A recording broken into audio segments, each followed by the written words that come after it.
Hey guys, I'm just going to do a video for you about protein today because we have quite a few questions about protein, or people that feel like they're not getting results and they're not sure where to start when it comes to protein, and I guess why it's important or how much they should be eating. So I'm just going to start going through that for you. So I'm going to go over just protein specifically. It's obviously one macronutrient, but it is probably one of the most important ones besides things like vegetables and stuff. I always feel we focus on those things, and then sort of carbs and fats follow that. So making sure that you're hitting this first will give you really good results. Why it's important, how you can get organized, how much protein you need, how you can track an example or a couple of examples, and the different sources of protein as well. So protein is important for any goal. It's important for getting the amino acids that our body needs to do what it needs to do. And as the building blocks for building muscle, repairing muscle, and helping our body recover. So if we want to build muscle, that's going to help us to have a healthier metabolism, to burn more calories at rest. It's going to help us with fat loss as our metabolism speeds up. The more muscle we have, the more strength we can gain as well. So it also helps us feel fuller for longer, and it helps us to stabilize our energy levels and our blood sugar levels. And it can help us reduce our cravings and just really metabolize the other foods that we're having with the protein a lot better, as opposed to just having carbs or fats or something like that on their own. So to get enough protein, it actually does require a bit of preparation and organization.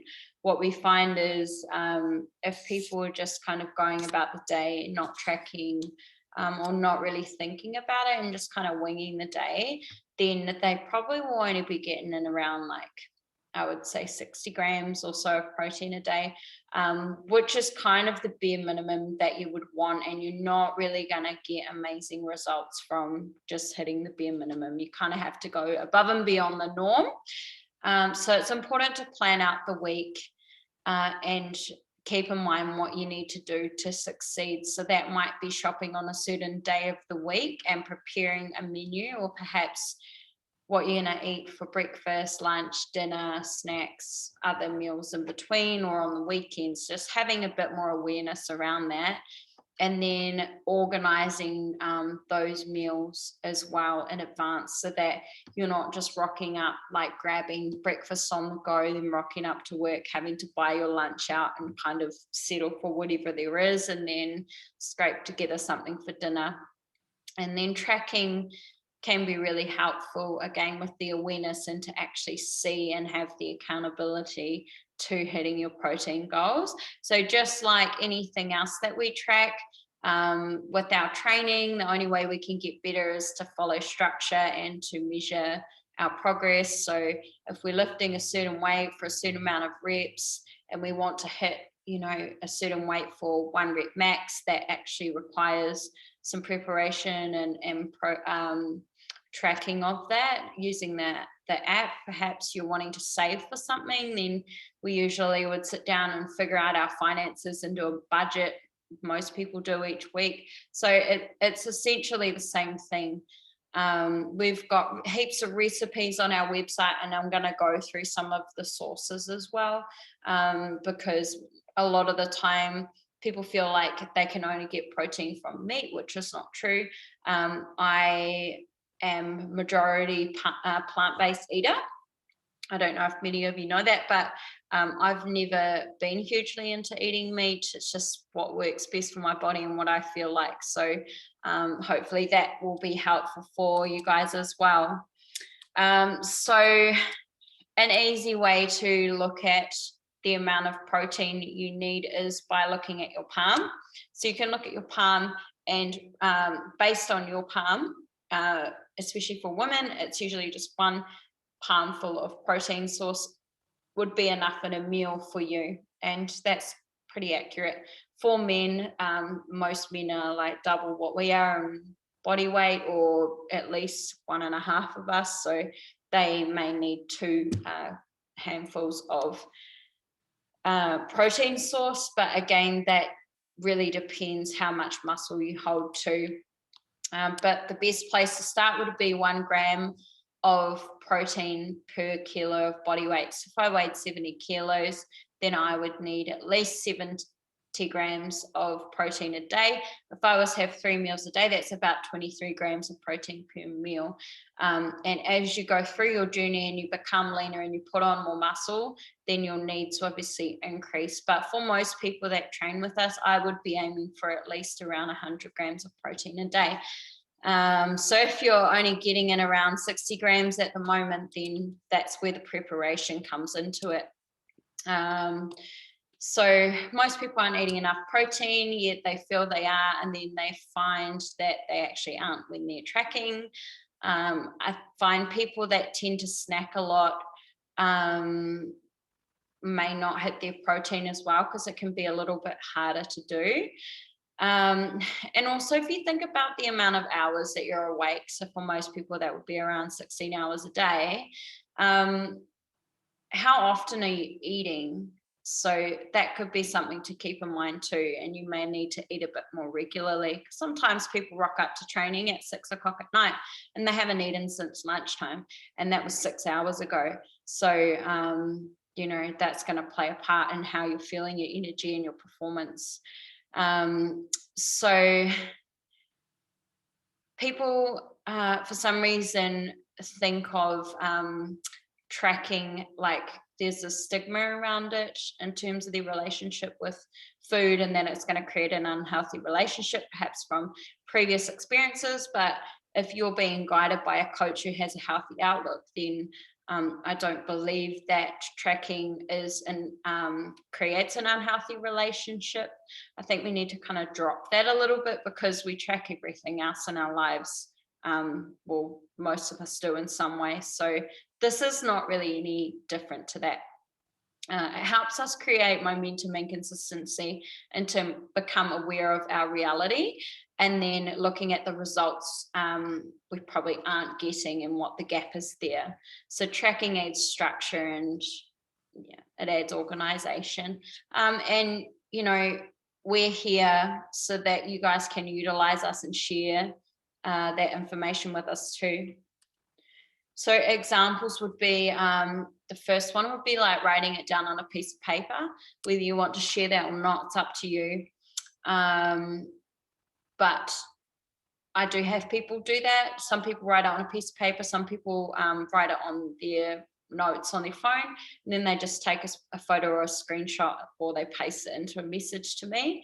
Other things you could think about including when you're writing down your food are external factors as well that influence how you feel or how you eat.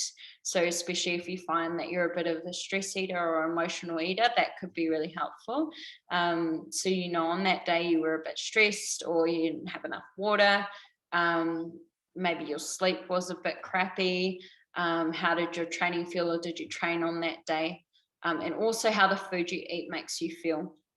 So obviously with My Fitness Pal, it's a bit more streamlined. If you log and if you have us as your friend, we can automatically see your food diary, and it provides a breakdown so we can see exactly how much protein per grams that you're eating in each meal and then across the whole day. But to start could be real simple, like just strip it right back. Okay, breakfast, I had a smoothie. I had some berries and protein in it and had a coffee. Then at lunch, I had an egg and salad sandwich. Then at dinner, I had steak, potatoes, and some steamed greens. And then I had a snack, and it was a banana. That's probably where most people are starting out, which is totally cool. And from there, we can see a lot of information anyway, and then kind of build. So you don't need to jump ahead if that's not where you're at. If you haven't really logged before, then that would be the best place to start. So an example of how you could get around 11 grams of protein per day would be something like this, which is what I think most people could achieve if they planned it out a little bit. And it's usually a rough guide of what I would tell one of my nutrition clients or normal clients in the gym to aim towards. So that would be having a healthy source of protein, like a scoop of protein or however many scoops per serve, with something like berries, chia seeds, and almond milk at breakfast would give you around 30 grams of protein. Then mid-morning, you could have eggs or maybe some hummus and rice crackers or veggie sticks or a frittata. We've got some examples and recipes on the website and the blogs. That could give you around 10 grams of protein. Then lunch, you could have something more plant-based maybe, or a bit lighter. So you might have like lentil, chickpea or bean patties, or maybe some tofu or some tuna with some salad, avo and cheese wraps, like adding that all together. That might be an easy lunch for people to organize, which will give you around 20 grams. Mid-avo, you might have a YoPro yogurt, which has around 17 grams of protein. Then you could have like some nuts or something with that, which has also got protein in it. For dinner, you might have your sort of standard like meat, veg, and potato or sweet potato or whatever. So just trying to cook that in a healthier way and going for a lean source. So 120 to 150 grams. And that meal should give you around 30 grams of protein. So there, if we kind of add that up, that's around 100 grams of protein. So that could be something to strive towards. So in terms of proteins, you can obviously get protein from meats. The leaner the sources, the better. So something like chicken breast or a piece of steak will be your leaner sources. Then you've got your processed sources like mince and ham, etc. Fish is pretty lean. Then you've got like your tuna and perhaps other seafoods. Then you've got like your eggs, you've got your dairy products, you've got chickpeas, lentils, quinoa, black beans, you've got oats, tofu, other plant-based like patties and types of things you can either buy or make yourself. Then you've got like nuts and some vegetables, especially like beans, broccoli, they also have protein in them. And avocado has a little bit of protein. So always trying to go for your leaner ones. The less processed and the more true in its form it is, the better for you. And perhaps mixing around with varieties and choosing sources that you actually enjoy eating.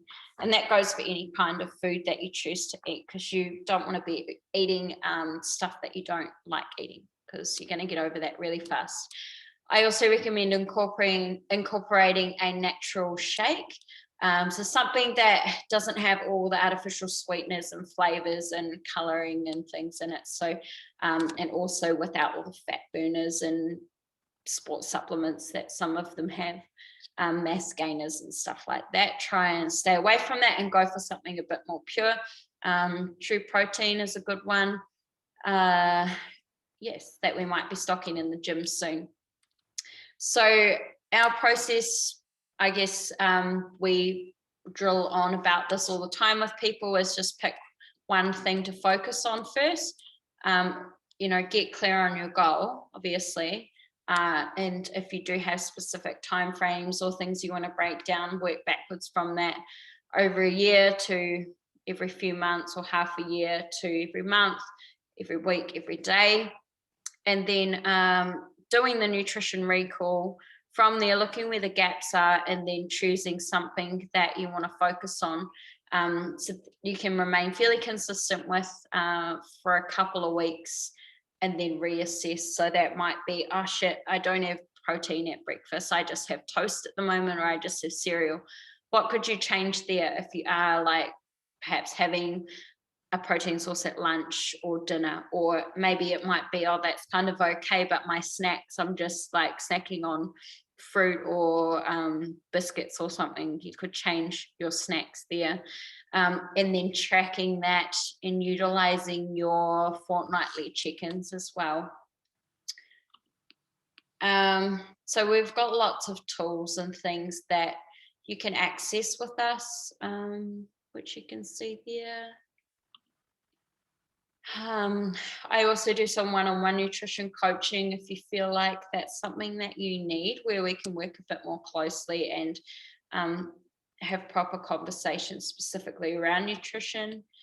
But yeah, I think in terms of action steps, that's the most important thing, is taking some steps of action. So I would say looking at your goals, start keeping a recall from this. Are you eating protein, enough protein? Do you need to increase that? If so, what sort of protein sources do you like? Plan ahead, become a bit more organized, purchase what you need to purchase, remain consistent, and continue to measure and assess. So if you have any questions about that, please let us know. Always happy to help, and hope that was useful.